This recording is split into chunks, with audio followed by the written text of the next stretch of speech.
Here on Locked On Dolphins. Today is Monday, May 2nd, 2022. The 22 NFL draft has come and gone. We have 4 new members of the Miami Dolphins, courtesy of the NFL draft, plus some UDFAs. We're going to focus today on those 4 draft selections. They're fit within the team, players who should probably be looking over their shoulder, and more here on Locked On Dolphins. You are Locked On Dolphins, your daily Miami Dolphins podcast, part of the Locked On Podcast Network, your team every day.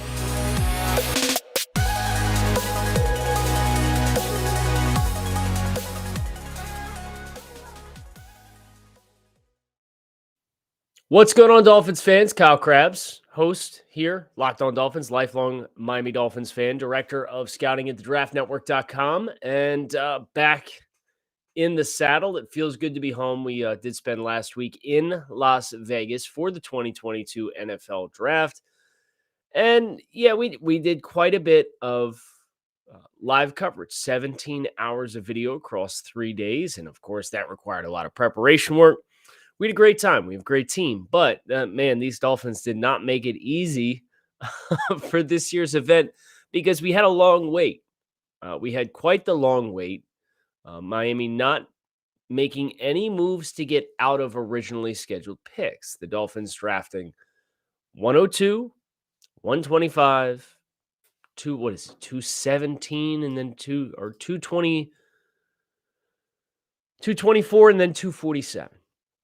4 draft selections, and I'm going to be quite frank, I've been pretty unplugged from the Dolphins' social media timeline since the draft has started. So I'm not sure whether my opinions are going to fall in line with what the timeline's reaction was, but I did get a chance on the flight home, it's about a 5-hour flight, to revisit some of the tape on these players.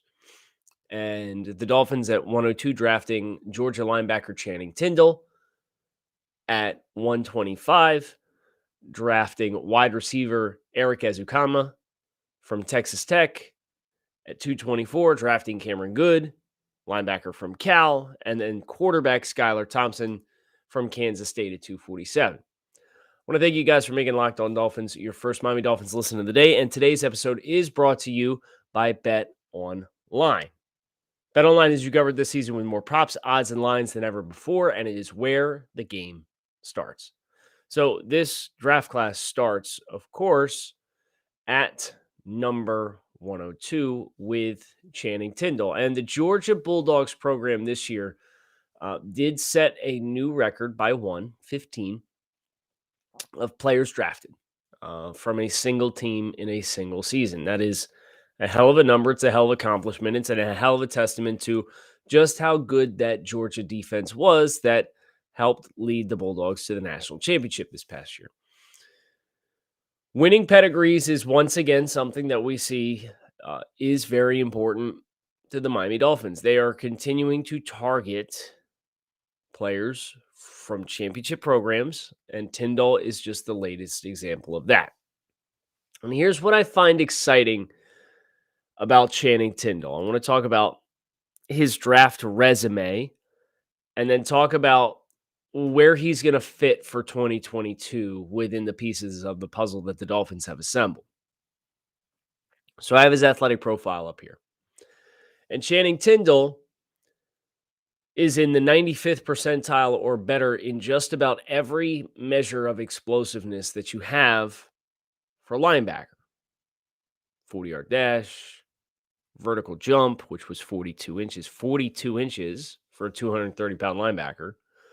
And the broad jump, 95th percentile or better. His 10-yard split, those first 10 yards out of the blocks on his 40-yard dash, was 87th percentile. Very explosive football player. Very explosive hitter. Very confident as a tackler as well. 7% missed tackle rate for Channing Tindall.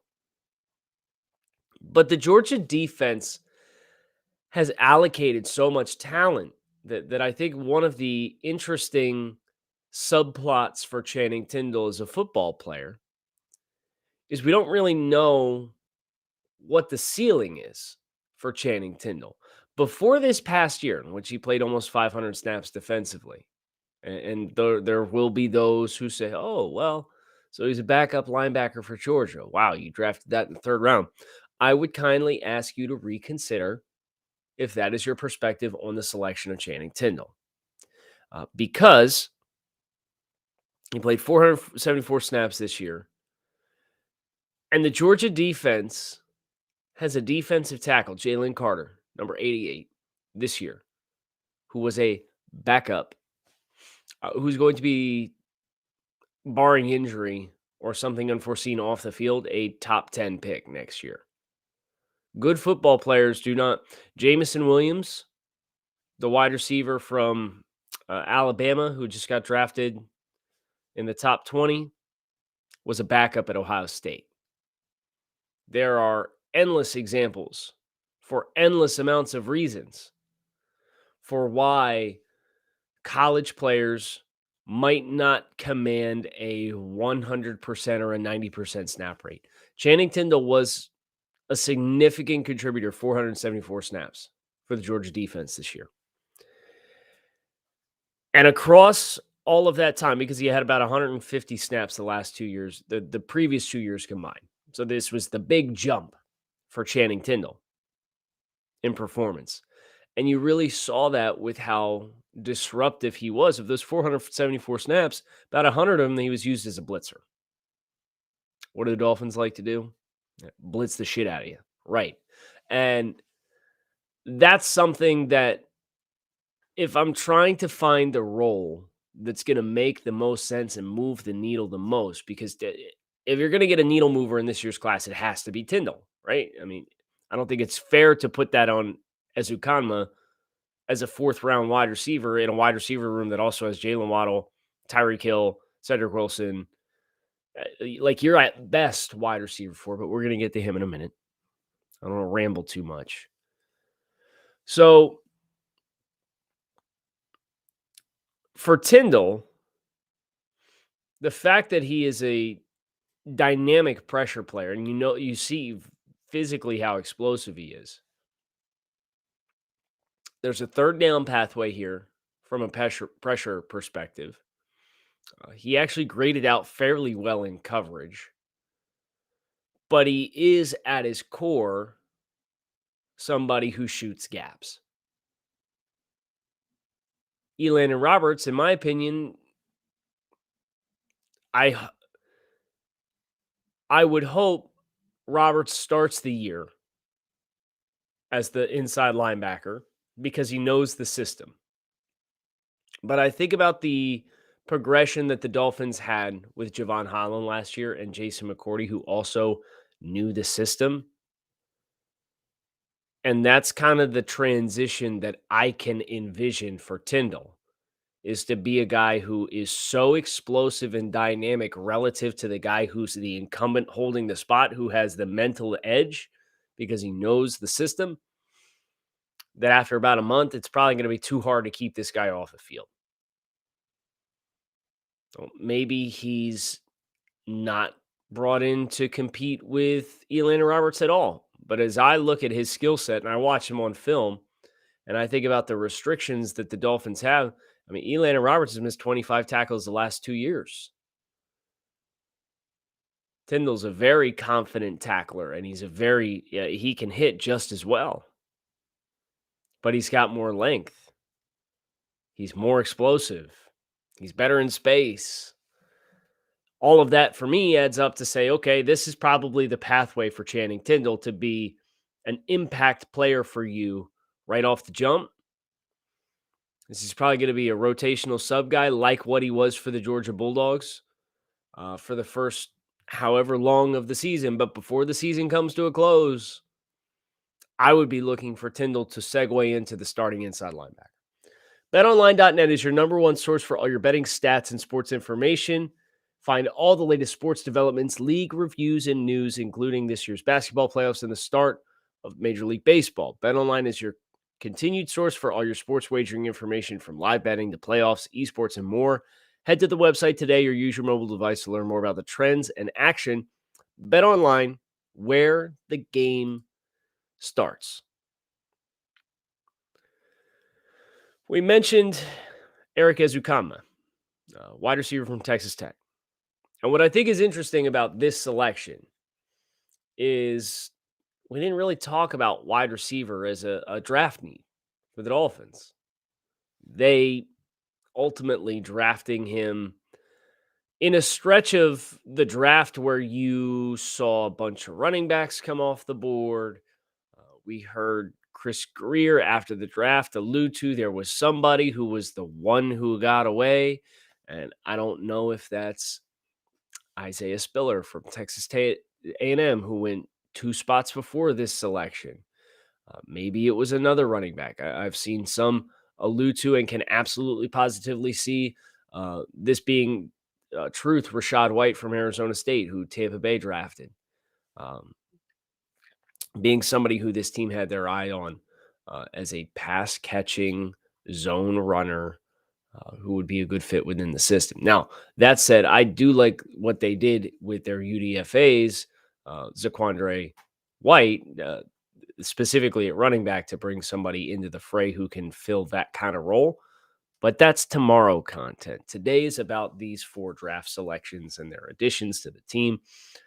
Ezukanma, his athletic profile, if you use mockdraftable.com, which uses percentiles and data pools and gives you a position with a player and what percentile each of their athletic measurables checks in at relative to others at their own position. And Ezukanma, his number 2 match from a physical athletic profile perspective as a wide receiver at 6'2", 209 pounds, is Devontae Parker. Eat your heart out, DVP fans. I am not going to insult Devontae Parker to this point in time to suggest that a 4th-round rookie from Texas Tech is going to take the exact same role that he had on the team. But there's physical similarities in their movement skills and their size and their stature that this is you getting several $1 million per year cheaper to get the same role, and you'll probably get comparable production across the entire season, barring everybody else staying healthy throughout the course of the entire year. But this is not just your replacement for Devontae Parker as a big body guy on the roster. This, for my money, is putting Preston Williams on notice. And I love the fact that they did not put all of their eggs into the Preston Williams basket when we, of course, know durability and availability for Preston Williams has been a problem for forever. So to go out and get 6'2", 210 pounds, blocks his tail off, man. I know that's not really going to move the needle for a lot of fans because fantasy football, you want points for your fantasy team. But you're going to put this guy to the run strength and you're going to have him take on corners and soften edges. And he is so tenacious in that regard. And I really appreciate that about his game. And I do think there is some receiving upside here. He's a guy who can go up high and get it above the rim. And he's an interesting foil to some of the speed that Miami has been relentless in addressing. So for a team that let Matt Collins walk, traded Devontae Parker, the only wide receivers that are back from last year's team are Jalen Waddle, Lynn Bowden, and Preston Williams. And Lynn Bowden was on IR the entire year last year. So the path is pretty clear. Can you push Preston Williams out of a roster spot or at least down the depth chart and be the primary guy with size? And I think he can. I genuinely think he can. I think this can be your wide receiver 4. And I think there's special teams upside here that you don't get with Preston Williams that, helps soften the blow of Matt Collins no longer being on the team as well. Because that was always the surprise for me was, okay, you chose to let Matt Collins walk, even though he wasn't super expensive. And then you keep Preston Williams, but Mac's a gunner and Preston's not going to give you anything on the team's units. Ezukanma, I think, can. So that's the role to early playing time that he's going to need to have is special teams. Because if we're being honest, the ceiling is wide receiver 4. But he could be the de facto top wide receiver with size. Cameron Good at 224 overall. This should not surprise anybody, right? We went over some of the top 30 visits that the Dolphins had, and Good was amongst those players. So Good, 7th round selection. Miami, they've had some reasonable success going after late round developmental pass rushers, most notably Andrew Van Ginkel in 2019. He was a 5th round selection, so it wasn't this late in the draft. But we knew that they liked Good, and Good with 20 and a half sacks, 36 career tackles for loss, and a 39-inch vertical. Like, that's the trend that's mirroring Channing Tindall. And that Good is not a true stack backer. He's more of a hybrid rusher type, but he is very explosive, just like Tindall is. And he's somebody who is, like Ezukanma, going to have to kill on special teams to make the active roster. I think Ezukanma has a very clear path to the active roster in being a 4th round pick. There's no guarantees for Cameron Good, right? And there's no guarantees for Skylar Thompson either that you're going to be on the active roster. But for Good, you've got guys like Brendan Scarlett back. I think that's the kind of player that you could push. Can you push a guy like Calvin Munson as the stack backer off the roster? If you can do that, then you have a reasonable chance to make this team. There is straight line explosiveness that exists here with Good, but I do think flexibility and a bend and ability to turn the corner at the top of the arc, those things are not things that I think are hallmarks of Good's game. They don't have to be.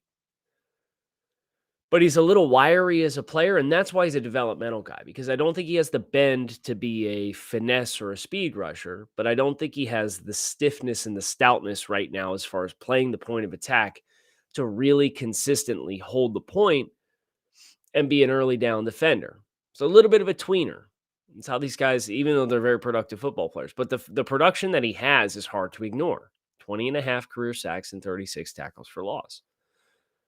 And with the explosiveness that he has,